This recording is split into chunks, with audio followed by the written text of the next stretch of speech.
Is the Invisible Boy, Chapter 41, entitled Thugs Again. Just as Jasper was relaxing, he heard footsteps on the lighthouse steps, and he knew whose they were, the thugs. He felt for his magic watch. Thank God he still had it, he thought. He could hear the footsteps getting closer and the shouting, and he knew that he had no much time to lose. He put on the watch and he crept into the furthest corner of the lighthouse, and he knelt down and make himself small as possible. The thugs looked around, puzzled.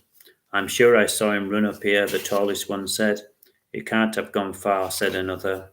The smallest one looked out of the window. It was a beautiful view, and even he couldn't help to be impressed. The others inched closer to Jasper so that their pumps were almost touching. Jasper was too frightened to breathe.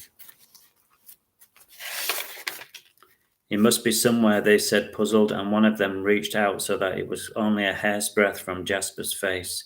It was at that moment that a seagull, pecked on the window, making them all jump. What's that? One of them said. It's a seagull, dummy, the ginger bully said. What do you think it is, a cat? The boy looked annoyed, but he decided not to say anything. Soon the boys lost interest, and they knocked hard on the window so that the bird would fly away. Jasper breathed a sigh of relief as he heard their footsteps going down the stairs.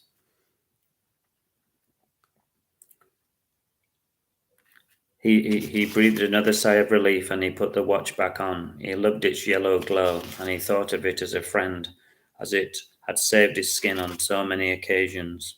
He slowly walked down the stairs. He knew that his mum would be worried about him.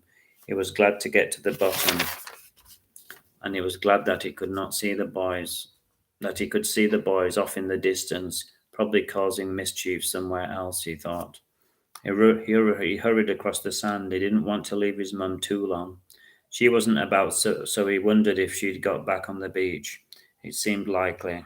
Jasper looked at all of the deck chairs in the distance, and he was sure that she would be on one of them. He knew that she wouldn't have gone walk about in this heat. He knew that he couldn't cry out, and then he saw her. She was dozing with half of the ice cream melting in her lap. She woke up just as he got closer. There you are, she said, smiling. I was wondering where you were. She added, I was just having a quick nap. Jasper knew that he'd been gone for over an hour, but he kept it to himself. What shall we do now? His mum said. Jasper knew that his mum liked to shop, so he suggested it. The sun was dimming, and he knew that they needed a change of scenery.